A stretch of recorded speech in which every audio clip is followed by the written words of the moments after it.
Good morning student, I am Kavita Sonia, your English teacher from Sardar Patel Public School. Today we will study next poem beauty. ठीक है, तो मैं आप सोच रहे होंगे पोएम कैसे करा रही है मैडम। हम पहले पोएट्री कंप्लीट करेंगे, पोएम पढ़ेंगे, उसके बाद चैप्टर को कंटिन्यू करेंगे। तो today poem is beauty. Beauty का मतलब होता है सुंदरता, सौंदर्य। ठीक है, व्हाट इज़ ब्यूटी, सुंदरता क्या है। Try to describe what beauty is, आप कोशिश करें सुंदरता को, ब्यूटी को डिस्क्राइब करने के लिए। और लिस्ट सम ऑफ थिंग्स और person you think are beautiful, और ऐसे लोगों की, ऐसे चीज़ों की लिस्ट बनाएं जिसमें आपको ब्यूटी दिखाई देती है, सुंदरता दिखाई देती है। Now let us read a poem on beauty. तो हम इस पोएम को पढ़ते हैं जो क्या है, ब्यूटी पे है, सौंदर्य पे है, सुंदरता पे है। तो let's read the first stanza. Beauty is seen in the sunlight, the trees, the birds, corn growing and people working or dancing for their harvest. The poet says that beauty is seen in the sunlight.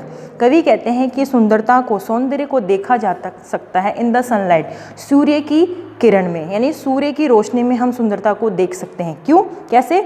जब sunlight है वो किसी भी चीज़ पे गिरती है तो वो जो ब्राइटनेस दिखाई देती है वो उसकी ब्यूटी होती है। द ट्रीज़, द बर्ड्स, पेड़ों में, पक्षियों में। पेड़ों में इसलिए देख सकते हैं क्योंकि जो सनलाइट है वो पेड़ों पे गिरती है, तो जो लीव्स हैं, जो फ्लावर हैं, वो क्या शाइनिंग करते हैं। बर्ड्स हैं, जो पक्षी वगैरह हैं, वो चहचहाते हैं, है ना, चिरपिंग करते हैं, तो वो भी उनकी ब्यूटी होती है। कॉर्न ग्रोइंग, फसल जो उगती हुई फसलें हैं उनको उगते हुए हम देखते हैं तो वो जैसे लहरा वीविंग करते हैं, तो वो भी उनकी सुंदरता है। एंड पीपल वर्किंग, जो लोग काम करते हैं, है ना, तो उनके काम करने का जो वे है, तरीका है, उसमें भी एक सुंदरता है, ब्यूटी है। और डांसिंग फॉर देयर हार्वेस्ट, और जो फसल होती हैं, जब हवा चलती है तो वो फसलें जो लहराती हैं, कभी इधर होती हैं, कभी हवा के अकॉर्डिंग, एयर के अकॉर्डिंग, विंड के अकॉर्डिंग, तो वो भी उसकी ब्यूटी है। ठीक है, सेकेंड स्टेंजा है। Beauty is heard in the sunlight, wind sighing, rain falling, or a singer chanting anything in earnest. Yes, beauty is here in the night. आप सुंदरता को पहले स्टेंजा में पोइट ने डिस्क्राइब किया था कि हम ब्यूटी को किस किस में देख सकते हैं। सेकेंड स्टेंजा में है कि ब्यूटी को हम महसूस कर सकते हैं, फील कर सकते हैं, देख सकते हैं, सुन सकते हैं, सॉरी, किस में, नाइट में।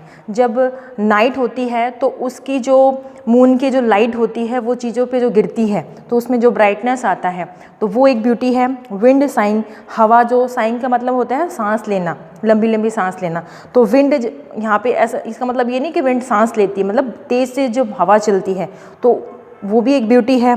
रेन फॉलिंग, जब बारिश गिरती है, बारिश की बूंदें गिरती हैं, उनके पैटर के साउंड आती है, तो वो भी एक क्या है, ब्यूटी है। और सिंगर चैंटिंग, और चैंटिंग का मतलब भी सिंगिंग होता है। जब कोई सिंगर गाना गाता है, एक स्वीट वॉइस में गाना गाता है, एक लय में गाता है, तो वो भी उसकी एक ब्यूटी है कि वो किस तरह से अपने सॉन्ग को डिस्क्राइब करता है।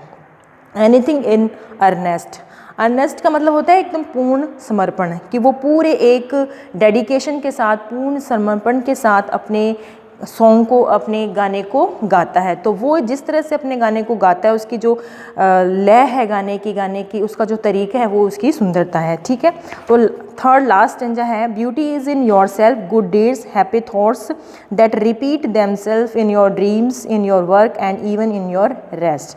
थर्ड स्टेंजा में क्या है कि इसमें पोइट ये बता रहा है कि पहले में ये बताया कि सनलाइट से क्या क्या ब्यूटी होती हैं, वो दूसरे में बताया कि हम ब्यूटी को सुन सकते हैं, और थर्ड में क्या है कि जो सुंदरता है वो हम में खुद में है। Beauty is in your self, कि ब्यूटी क्या है, सुंदरता है, सौंदर्य है, वो आप में खुद में है। गुड डीड्स, आप अच्छे कार्य करेंगे तो आपको सब अप्रिशिएट करेंगे, कि डीड्स का मतलब कार्य होता है ना, तो अगर आप अच्छे कार्य करेंगे तो आपको सब अप्रिशिएट करेंगे। तो एक तरह से एक आपके जो अच्छे कार्य हैं उसको एक्सप्रेस करने की ब्यूटी है ये। ठीक है, हैप्पी थॉट्स, अगर आपके जो विचार हैं वो अच्छे हैं तो इसके लिए भी आपको सब एडमायर करेंगे, अप्रिशिएट करेंगे। तो ये भी एक तरह से क्या है, अपने विचारों को एक्सप्रेस करने का, अपने विचारों को प्रकट करने की एक ब्यूटी है। दैट रिपीट देमसेल्फ, आप उसको रिपीट करते हैं, अपने अच्छे विचारों को, अपने अच्छे कार्य को जब आप बार बार रिपीट करते तो ये भी एक तरीका है ब्यूटी को एक्सप्रेस करने। इन your dreams, in your work, आप सपनों में भी आप अच्छे अच्छे सपने देखते हो और उसको पूरा करने की कोशिश करते हैं, तो एक तरह से आपने अपने सपनों को किस तरह से पूरा किया है, आपने जो सपने देखे हैं वो भी एक तरह से ब्यूटी को एक्सप्रेस करने का तरीका है।